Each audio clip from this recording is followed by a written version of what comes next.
You are watching the headlines flash across your screen and the red banners scrolling at the bottom of the news feed, and it feels like a moment of absolute rupture.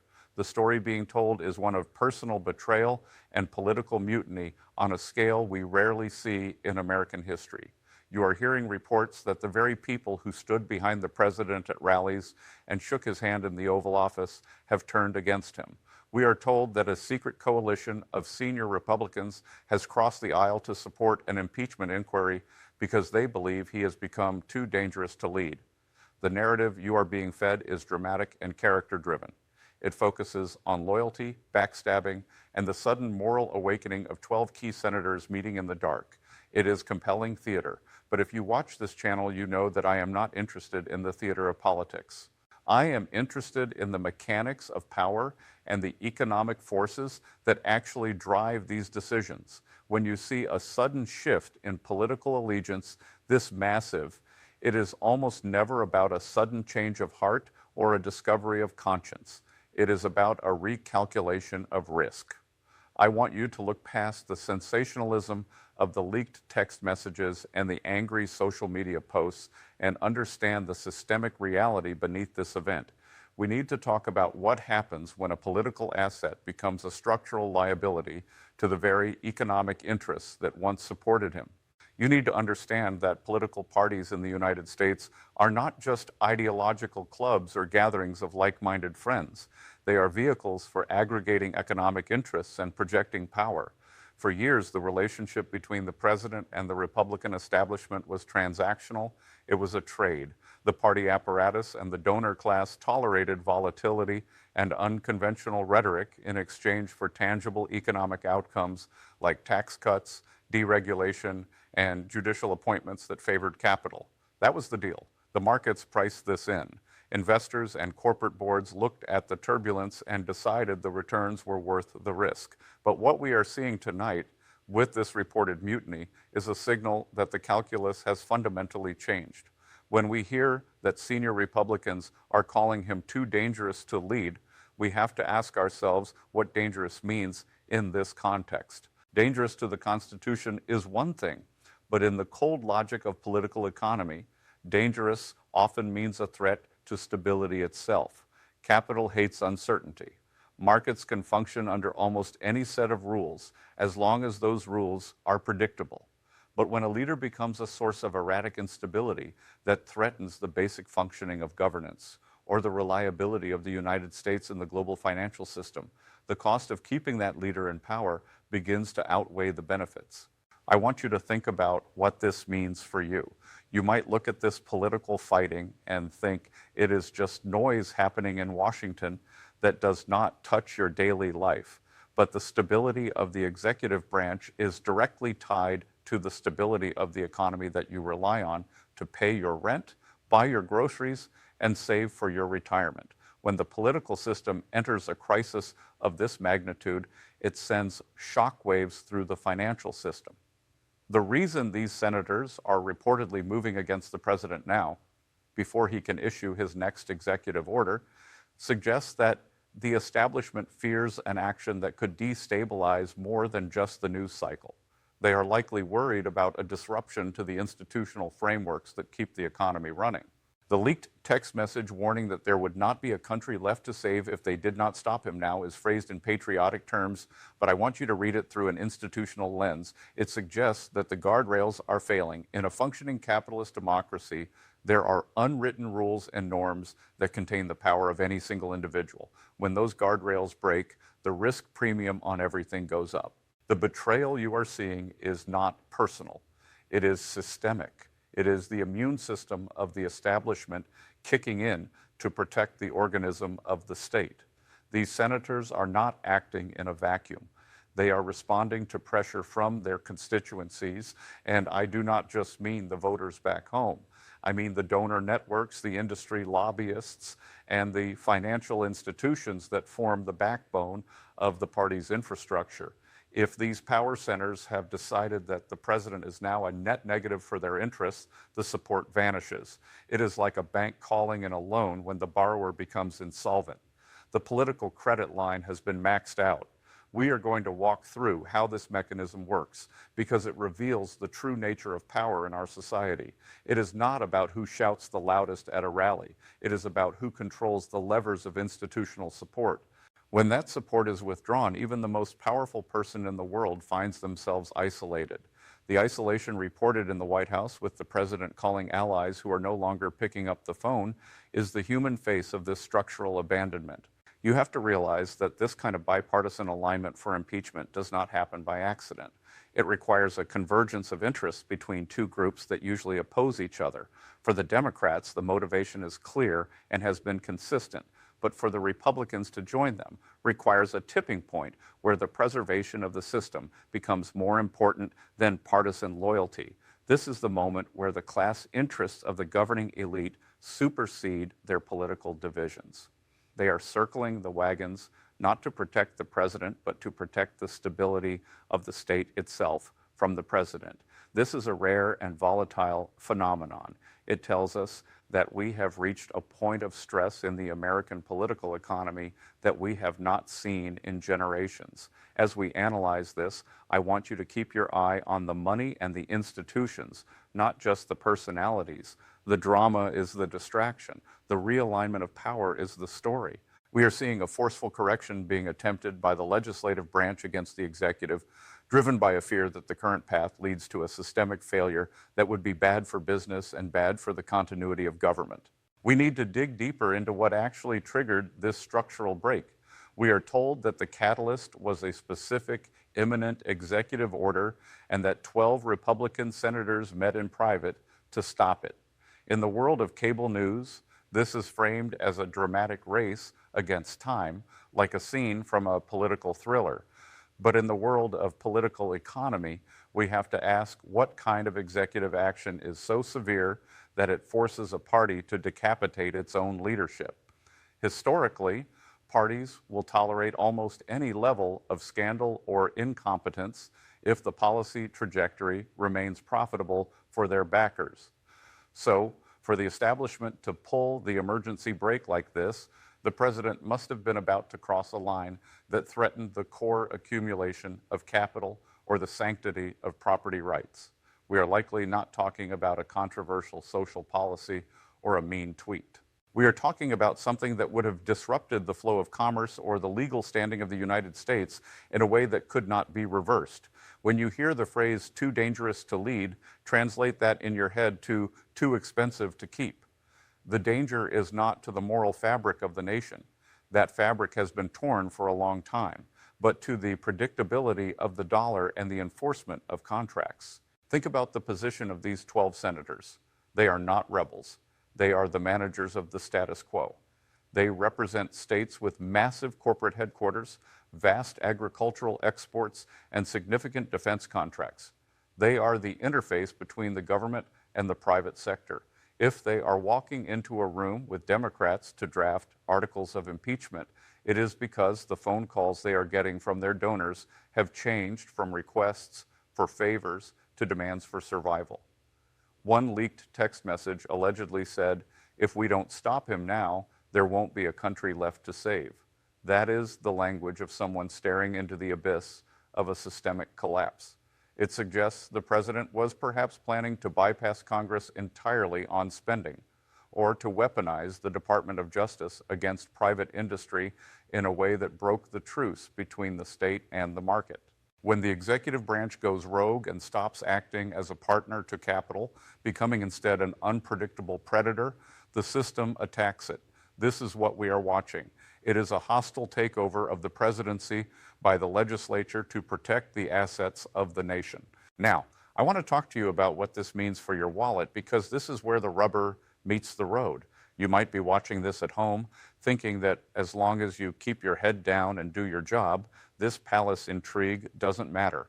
But you have to understand that when the federal government enters a state of paralysis or open warfare, the risk premium gets passed down to you. If the president is fighting for his political life against his own party, who is managing the economy? Who is overseeing the regulatory agencies that ensure your water is clean or your bank deposits are safe? The machinery of government relies on a chain of command. When that chain is broken by mutiny, the gears stop turning. We see this in the markets immediately. Uncertainty causes a flight to safety. Investment slows down. Companies hoard cash instead of hiring because they don't know what the tax code or the trade policy will look like next week. This trickles down to your hours being cut, your raise being deferred, or the price of your mortgage going up because lenders are nervous about the stability of the U.S. Treasury. The sheer math of this betrayal is what you need to focus on. We are hearing reports that the signatures on the impeachment papers are not just blue, but red. This changes the entire dynamic of the trial. In a standard partisan impeachment, the president is protected by the tribal loyalty of his party. The outcome is predetermined. It is just a show trial. But when the president's own party provides the votes, the shield is gone. It becomes a genuine liquidation event. The president is effectively being fired by his board of directors. This isolation in the White House is not just emotional, it is functional. A president without a party cannot pass legislation. He cannot confirm appointees. He becomes a zombie executive, still occupying the office, but stripped of the power to govern. And a power vacuum at the top of the world's largest economy is a terrifying thing for the global financial system. That is why this story is so explosive. It is not just about one man losing his job. It is about the sudden realization that the pilot has been locked out of the cockpit and the passengers are starting to panic. You have to look at the timing. This secret meeting happened late at night, off the record. That tells you that this was not a public relations stunt. This was a conspiracy in the literal sense of the word, a breathing together of opposing forces. Democrats and Republicans do not trust each other, but they trust chaos even less. They found a common enemy in a president who refused to play by the rules of the game. And make no mistake, there are rules. There is an invisible constitution of American capitalism that says you can be populist, you can be divisive, you can be aggressive, but you cannot threaten the underlying stability of the system. The moment you become a liability to the machine spits you out. The smiles at the rallies and the handshakes in the Oval Office were the performance of loyalty. What we are seeing now is the reality of power. The knives are out because the calculation has been made that the future cost of this presidency is higher than the immediate political cost of ending it. I want you to consider the irony here. The people the president made famous, the loyalists he elevated, the senators he endorsed, are the ones taking him down. This is the classic tragedy of authoritarian power structures. By demanding total loyalty and purging anyone with independent thought, you surround yourself with people who are only there for the power. When your power starts to slip, their loyalty evaporates instantly because it was never about you. It was about proximity to the throne. Now that the throne is shaking, they are running for the exits and taking the silverware with them. This is the mutiny the reports are talking about. It is the sudden collective realization that the ship is sinking and there are only so many lifeboats. You are watching a run on the bank of political capital. Everyone is trying to withdraw their support at the same time before the currency becomes worthless. And just like a financial panic, once it starts, it is almost impossible to stop. The momentum of this betrayal is self-reinforcing. The more isolated the president looks, the safer it becomes for others to attack him. I want you to think about the physics of the Senate for a moment. Usually the Senate acts as a cooling saucer for the hot tea of the House. It is designed to be slow, deliberative, and most importantly for a president, protective. For years, the president counted on a firewall of partisan loyalty in the upper chamber to block any serious attempt at removal. That was his insurance policy. As long as he held the party base, he held the Senate, and as long as he held the Senate, he was untouchable. But what we are seeing tonight is the expiration of that insurance policy. The report that 12 Republican senators have defected is not just a political headline, it is a mathematical catastrophe for the White House. In the calculus of impeachment, you need a supermajority to convict. Those 12 votes bridge the gap. They turn an impossible math problem for the Democrats into a done deal. This is why the panic in the West Wing is real. The president is not facing a political argument anymore. He is facing an arithmetic certainty. The shield has not just cracked, it has evaporated. You have to ask yourself why these specific senators would make this jump. These are not political suicides. They are calculated risks. They have likely looked at their internal polling and, more importantly, their donor data and realized that sticking with the president is now more dangerous than dumping him. In economics, we call this the tipping point of liability. There comes a moment when an asset, no matter how profitable it was in the past, becomes toxic. When a bank holds a toxic asset, they write it down and get it off the books as fast as possible to save the rest of the institution. The Republican Party is essentially doing a write-down of the Trump presidency. They are cutting their losses. The secret meeting with Democrat leaders was the negotiation of the terms of this liquidation. They were likely discussing the timeline, the procedure, and how to manage the public fallout.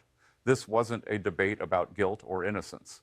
It was a boardroom meeting about how to fire the CEO without crashing the company stock. I want you to pay attention to the silence from other Republicans. Usually when the leader of the party is under attack, the airwaves are flooded with surrogates defending him. They go on every cable news show, they post on every platform, they flood the zone with noise to distract and confuse.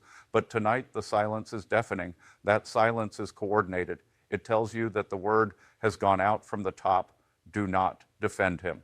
The party machinery has been switched off. This is how you know the fix is in. The infrastructure of the party, the research assistants, the communications directors, the whips, they all work for the institution, not the individual. When the institution decides to move on, the individual is left standing in an empty room. The president is raging on social media because that is the only channel he has left. He has been deplatformed not by a tech company, but by his own political apparatus. This brings us back to the leaked text message. If we don't stop him now, there won't be a country left to save. It is a melodramatic phrase, certainly, but strip away the emotion and look at the functional claim. It implies an irreversible action. In game theory, you always want to avoid a situation where your opponent can make a move that ends the game permanently. The establishment clearly believes the president was about to flip the table, whether that was a plan to suspend the Constitution, a move to seize control of the Federal Reserve, or a foreign policy decision that would lead to immediate war. We don't know yet, but the reaction tells us the scale of the threat. You do not blow up your own presidency for a minor infraction. You do it only when the alternative is total systemic failure.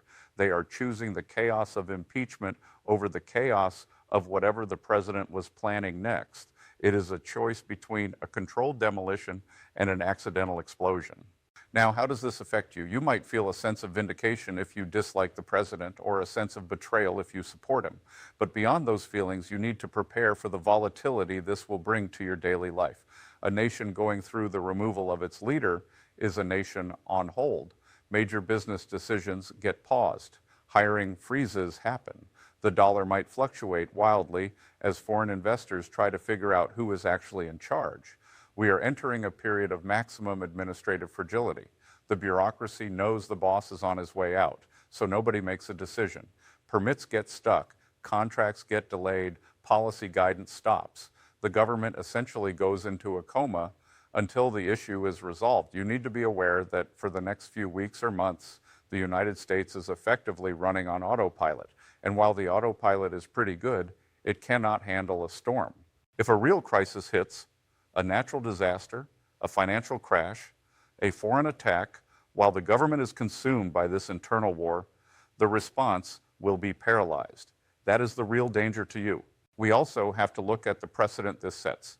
This is the weaponization of the impeachment process by a party against its own leader. It changes the structure of party discipline forever. In the future, every president will know that their own party is holding a knife behind its back. It weakens the executive branch permanently. From an institutional perspective, that might be a good thing, restoring some power to Congress. But in the short term, it creates a weak presidency. A weak president cannot negotiate trade deals effectively. A weak president cannot deter adversaries abroad. The sharks in the global water smell blood. They know the U.S. is distracted and divided. You might see geopolitical rivals making aggressive moves because they know the White House is too busy fighting for its life to respond. This is the geopolitical cost of domestic political failure. The bill for this mutiny will be paid not just in Washington, but in potential instability around the world. Think about the smiles to his face that the reports mention. That is the nature of political labor. It is a performance art. You, in your job, probably have to be polite to a boss you don't respect or a client you can't stand. You do it because you need the paycheck. Politicians do it because they need the access. But the moment the access becomes worthless, the performance stops. The mask drops. We are seeing the collective unmasking of the Republican elite. They are showing you what they actually think of the president, and by extension, what they actually think of the movement that brought him to power. They view it as a dangerous aberration that must be corrected. They are trying to hit the reset button on the last few years. But you and I know that you cannot just hit reset on history.